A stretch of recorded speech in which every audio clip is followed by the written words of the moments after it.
Hi, you know me, I don't know you, and I'm obsessed with the 80s. Batman 89, peak cinema. When he killed the Joker and disgraced the values of the character, I felt that. If there were presidential zodiac signs, I'd be a Reagan. He's literally me. It was a time to be alive, and I should know, I wasn't even born. The economy was booming, materialism was at an all-time high, and America was peddling drugs to the black community. Look it up, it's true. In this decade of superficiality, the films alongside it naturally represented the culture. You got the himbo movies, you got your Spielberg movies, you got Howard the Duck. I just can't resist your intense animal magnetism.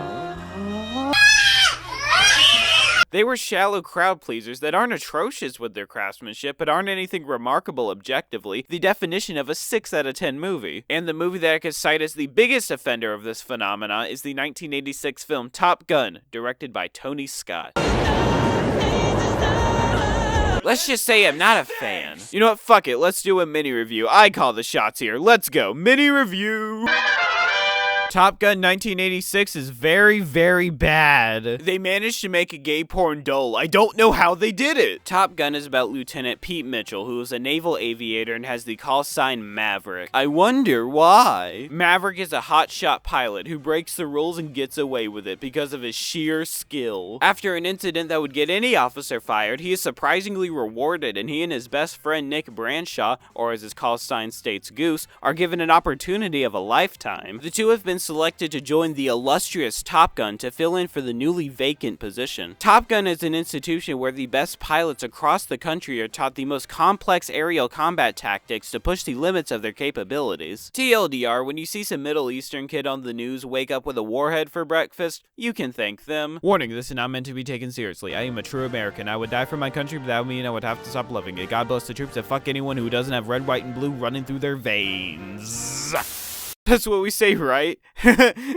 Don't do me like you did, John, please. Maverick and Goose join the academy, and the two go to a bar where they meet a variety of personalities, which includes a woman by the name of Charlie. Maverick tries to put the moves on her, but she's not interested, and we later learn why. The film follows how the two handle being around immense competition, and we watch Maverick's attempts at a romantic relationship. There's very little plot in Top Gun, and it cruises, no pun intended, its way until the final credits. The film relies on its actors and characters to pick up the slack that the lack of a strong script brings. Until the last 20 minutes or so, the film is aimless in its narrative. Normally, I'd be fine with a script that forgoes a typical 3-act structure and puts its focus on the characters. However, with this film, the choice fails horrifically. The film's biggest problem is the characters that the script banks on are very dull and utter extremely repetitive dialogue. All the characters make the same witty lines that don't progress the story and serve to give the audience the lowest form of entertainment. If one or two of them had this character trait, that'd be fine, but since the entire cast talks so similarly, it removes any interest I have in them. Majority of the dialogue isn't used to characterize, and this neuters the character's individuality, hence the apathy. When the film attempts to actually have sincere moments and is wanting you to give a shit about them, the film only does what it has to. Everyone, whether mad or sad or any emotion, just says how they feel, and if you haven't picked up as to why this is the case, it's because these characters have no damn soul! The characters are written to be stock humans, and they don't interact how a normal human would. Like the bad dialogue, most of the actions of the characters are devoid of any personal motive, and if there is one, we don't see it. We never explore any deeper meaning or wants of the characters, and the most complex dynamic in this film is only given little screen time. It seems that all the goals of the characters are to one-up each other, but the question of why is never brought up. This makes it so that there's no emotional anchor for us to grab onto with the people in this film. Everyone is just their call sign, and their call sign alone. I think the character that sums up my grievances is the protagonist of the film. Maverick's primary characteristics that we see is that he's good at everything and has a wild side. And if there are any faults of his, the film does not treat it as such. He constantly gets chastised about his reckless nature, yes, but it's clear to the audience that this isn't meant to be taken seriously because of the lack of permanent consequences. This in turn removes any emotional attachment because of the lack of external stakes. Whenever he breaks the rules, it always works out, and add that to the constant need to remind the audience that that this is his character's flaw to overcome, even though by the end of the film, this characteristic is what gets him to succeed, creates a pathologically boring character. For Christ's sakes, the man doesn't have any internal strife until the third act, when Goose dies and gives something for Maverick to grapple with, but the circumstances of his death are presented in such a contrived manner that Maverick is not even remotely responsible. The way that Goose dies is that the ejector malfunctions and Goose hits his head on the canopy, killing him immediately. Maverick shouldn't think he did anything wrong. Even the film thinks this as well, as Maverick is cleared of all charges and none of the characters hold him responsible, and yet by the end of the film this is treated as character development when he moves on. This is just sloppy character writing, and to be even more thorough, here are a few more things to prove that Maverick is good at everything. He has a best friend that is always faithful to him, and the film never puts them into a situation where they have to come at odds with each other. He gets the girl 20 minutes into the movie and she is head over heels for him the whole time. There's maybe one scene where the couple have a fight, but that is swiftly resolved 5 minutes later. He is the son of one of the best aviators of all time, and we later learned the dad was a war hero, and he can play volleyball. You just had to add that to the movie, didn't you? You couldn't have him trip on sand like the rest of us. Maverick is one of the most generic Mary Sue-like main characters in an American blockbuster that I've personally ever seen. He doesn't struggle with anything, we learn nothing of his desires in life, and his character is as shallow as a kiddie pool full of goat piss. I sincerely wish the writing was better because we have some great actors in this film. I am a Val Kilmer cuck, so obviously I have a soft spot for him here, and he is solid enough. Kilmer's cold attitude is incredibly one-noted, but when he and Cruz interact, I'm captivated completely. The duo have a natural combative dynamic with each other and have not so hidden deeper feelings about one another, and that makes for a very interesting experience. It's incredible how homoeroticism and men suppressing their feminine emotions can make me jump with joy. I love seeing men suffer. Anthony Edwards is likely the most charismatic of the cast and is such a sweetheart. His character might be extremely generic, but he plays the role decently. Edwards has that boyish charm, and his love for his fictional family is endearing. Kelly McGillis is an actress. What, you wanted critical analysis? Go to these channels for that shit. I'm just here to annoy. Tom Cruise is decent here. He's very young, so I'll give him some slack, but he doesn't do a terrible job. He plays the character as well as it was written, just bland, and I don't have a whole lot to say. A little hate that I will spew is that Tom's chemistry with Kelly McGill's character is noticeably contrived. Both of them play the scenes robotically, constantly gazing in each other's eyes and flirting with the same unsettled dialogue. The story doesn't give them much time to let them grow as a couple because of how short the runtime is, and so the rapid nature of the relationship's development is noticeably sloppy. From the first date to when they did the old yoink and splink with each other, there's only 10 minutes of breathing room, and the uncannily rapid pacing could take you out of the movie. It's odd because nothing really happens in this film, yet they are rushing all of the important character moments for little payoff. We don't get a good story to follow nor well-written characters, so basically the audience has to take it up the ass for 110 minutes. But hey, we get lube in the form of male sweat, so that'll make the process easier. Overall, Top Gun is a garbage film that is only saved by its decent cinematography, the catchy score, okay acting, and some pretty cool dogfight sequences. The writing is weak, the characters are generic, and was a film experience that I did not enjoy.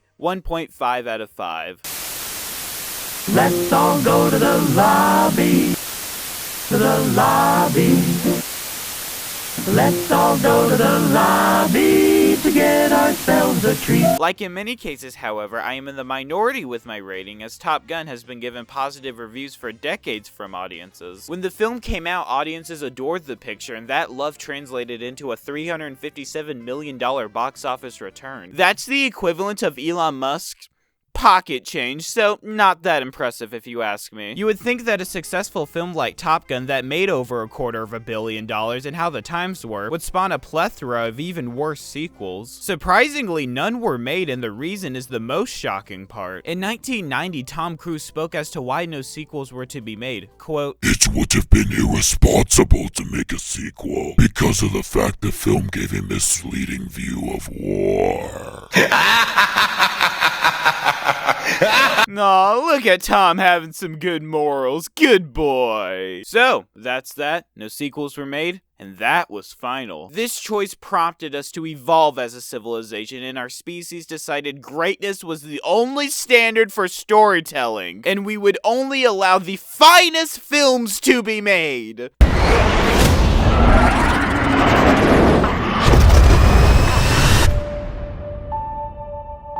Come on, we're Homo sapiens. That's just a monkey on speed. Of course this was gonna happen. Tom Cruise, you lied to us. You're not getting my friendship bracelet. Here we are, the 2022 film Top Gun Maverick, directed by Joseph Kosinski. The film has been in development since 2010 and eventually made its way onto the silver screen on May 27th, 2022, which broke the fucking world. The film has a 97% rating on Rotten Tomatoes and is the 227th highest rated movie on Letterboxd. People are having a good time with the film and are thankfully going to the theaters to see it. If you want to take anything away from this video, then that is a magnificent thing, regardless of whatever bullfuckery I'm about to say. So what am I about to say? Well, I went and saw it, and to my horror, I fucking thought it was good. Consistency is a sin, and I am a blasphemer. I am sorry for shaming you, Lord Cruise. Everything bad about the original Top Gun is diluted tremendously with concentrated doses of quality, and the positive elements stay the same. For instance, the cinematography is remarkably well crafted and gives you a feeling of weightlessness in the dogfights. Like its predecessor, the film uses authentic planes and ground-mounted cameras to immerse us into its world with the practical effects. And the practical effects are everywhere. They actually managed to rent out authentic jets to give off the illusion the actors were flying them. They did this by getting real pilots to fly the planes, with the cameras filming the actors who are in the back of the moving aircrafts.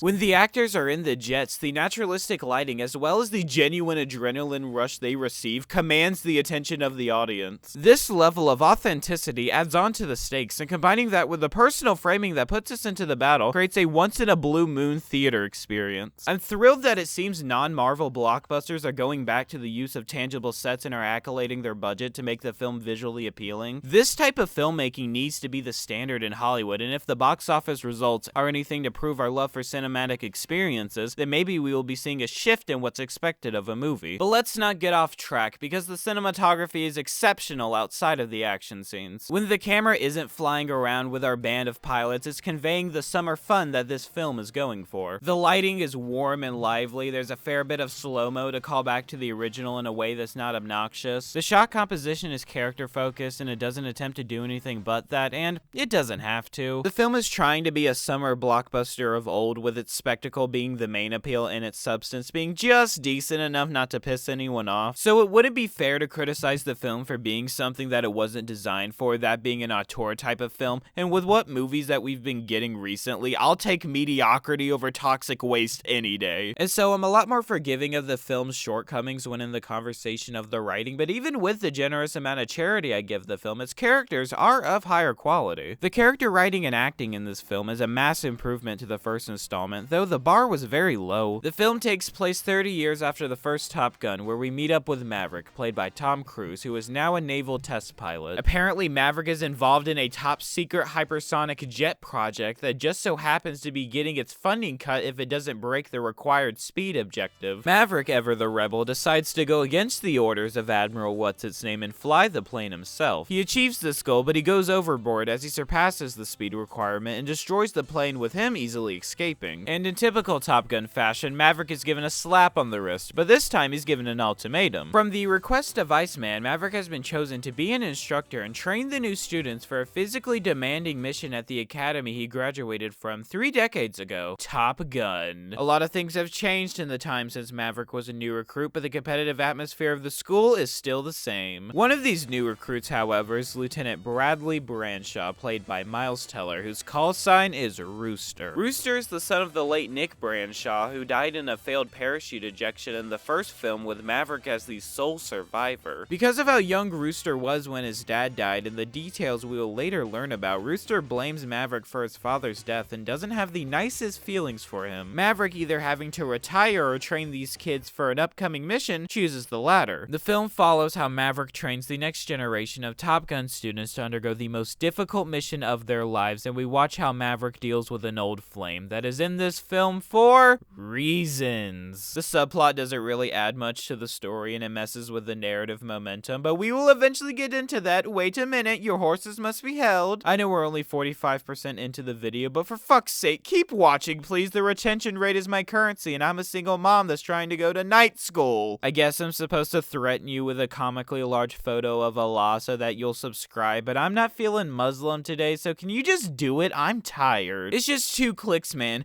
2 clicks. And if you don't have 2 clicks, you're probably an amputee. And if you're an amputee, then fuck, man. Thank you for your service. Oh, hi, Caitlyn Jenner, legendary female retired Olympian decathlete who was my secretary and also has bigger balls than me. What's up? Uh-huh. Yeah, talking directly to them. Wait, really? For real? You're telling me David Smith, the person I'm talking directly towards who lives at 150 Greenwich Street, isn't a natural-born patriot? Well, thank you, Caitlyn Jenner. I will tell him off. Alright, bye-bye. Tell the kids they have no talent. Listen here, you cocksucker. You better hit that like button and subscribe, and I don't care if you got no arms. You better use that masculine tongue of yours to pleasure that damn button, so help me God.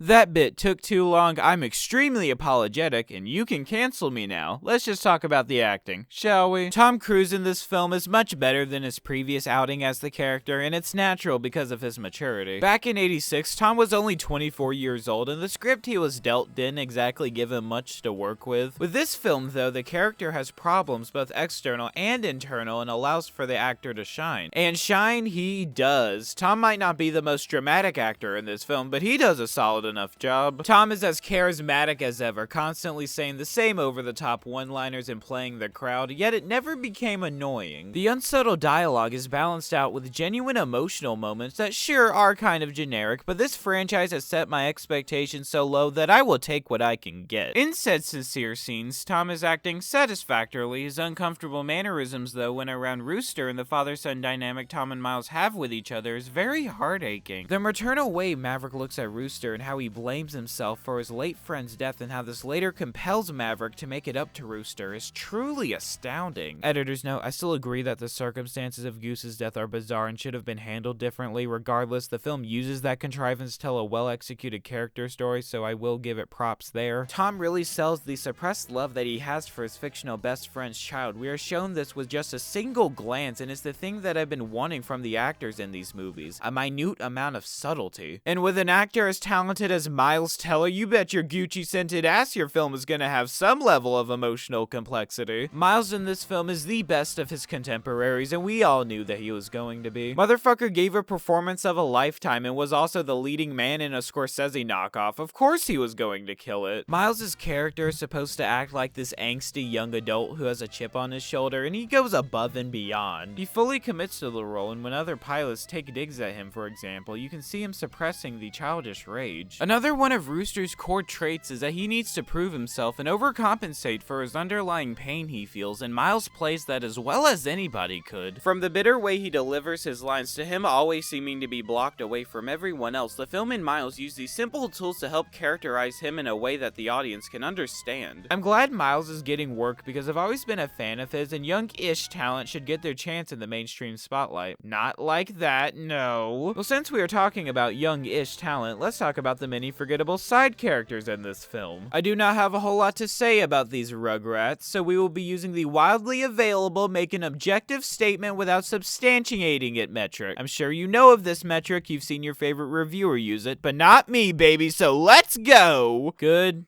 okay, decent, fine, fine, fine, fine.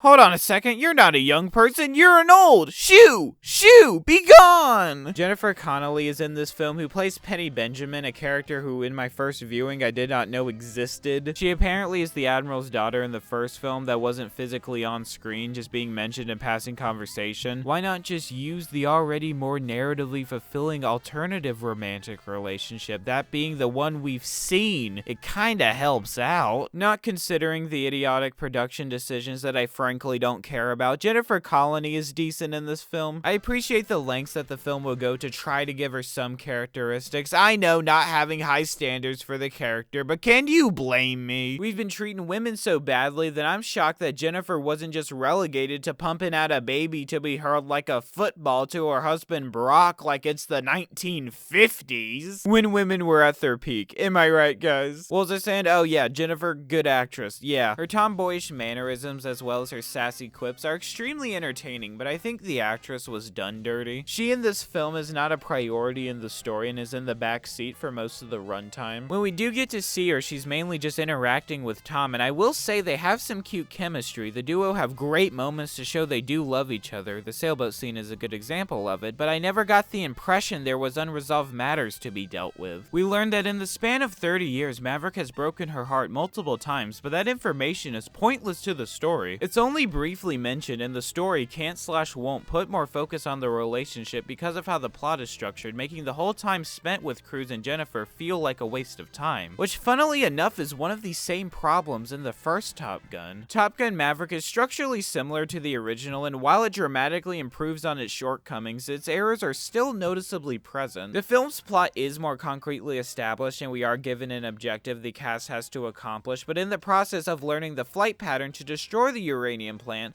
the goal mentioned previously, the film doesn't treat the deadline as important. The young pilots constantly fail, and fail, and fail, and only at the very end of the film magically get the required competency to complete the run. Each time they practice, it doesn't seem like they learn from their past mistakes, and at a certain point, you stop caring about whether or not they succeed. Like the first film, it cruises its way until the credits, and the non-action scenes are comparable to a lullaby with how uneventful they are. This isn't to say the film is boring, as the choice to focus on its characters pays dividends. The characters in this film are given much more depth by the script and actually develop and have arcs. Holy fuck, I'm in an abusive relationship with these movies. My standards have gotten so low. Maverick has the biggest improvement, as no, he doesn't actually have to grow externally. The film basically sucks him off for the majority of the film and won't give him a difficult challenge when he is flying nor in his romance, but his role as a mentor and father figure are fully developed. We see as he gets accustomed to teaching the students and the learning curve that comes with it, he feels unconfident and has to get the support of an old friend, and the way they handled Maverick's arc is again somewhat generic, but I will take it. I would also like to add a side note that the way they use Iceman's character for Maverick's development was done expertly. Throughout the film, we cut to Maverick and Iceman texting each other, and it's used to see where Maverick is at in the course of his arc, culminating in the best scene in the film where Maverick and Iceman meet in person. We see that the friendship of the two hasn't waned at all, and the vulnerability of Cruise and the tenderness and support of Kilmer's performance touches the heart in a way I did not expect. Also, the send-off they gave Iceman was done respectfully, and I'm thankful that his death impacts the story. Not for a long time, but it's the thought that counts. Iceman's relationship with Maverick is personally my favorite, but Maverick's arc that he goes on with Rooster is most likely the best. The whole film's emotional crux is whether or not Rooster will forgive Maverick, and it's very compelling. We get a very complex reason as to why Rooster hates Maverick. You see, Rooster thinks that Maverick set him back in his naval career, and he is correct, but it's more complicated. Maverick only did so out of a promise to Rooster's mother, whom died off screen, to make sure he never gets himself harmed like his father. Maverick doesn't want to reveal the reasons why and make him think negatively of her. This is the driving force of every scene they share, and like a tapestry, the story naturally unfolds until Rooster learns to love Maverick and they both try to sacrifice their lives for each other. Jesus Christ. We are 3 steps away from this being a Romeo and Juliet allegory. Slow the romance down. I got kids watching. The ending of the film from a structural standpoint is meh. Besides the great emotional payoffs, it runs longer than it should, and there's a deus ex machina that saves them in the nick of time. There's a handful of contrivances in this film, like when Maverick just happened to land where an immediate town was to be able to get home. Things of that nature that won't pull you out of the story, but are there. Now, I will say, like everything in this film, the characters are all conveyed without a lot of subtlety or interpretability. The dialogue is still the same, and some of the characters don't really have much to offer in the story, but can you stop being a negative Nancy and let people enjoy things? Gosh! Top Gun Maverick is a film that I had a fine time with. Going in, I was very hesitant considering there has never been a good reboot sequel ever made, but thankfully I was proven wrong in this case. The film has a lot of story problems. It can come off as superficial, but it's such a good time. All of the technical elements are on full display, with particularly the sound, along with the cinematography. The sound immerses us into the flight scenes, and I'd say it contributes as much as the cinematography. The sound captures every small detail of the environment, so when switching between the inside of a plane to the exterior of it, there's a noticeable difference that helps with the cinematic experience. Top Gun Maverick is a fun time that won't change your life, but it most certainly will make your day, and I think that's an idea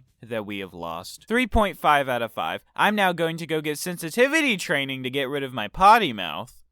Bitch.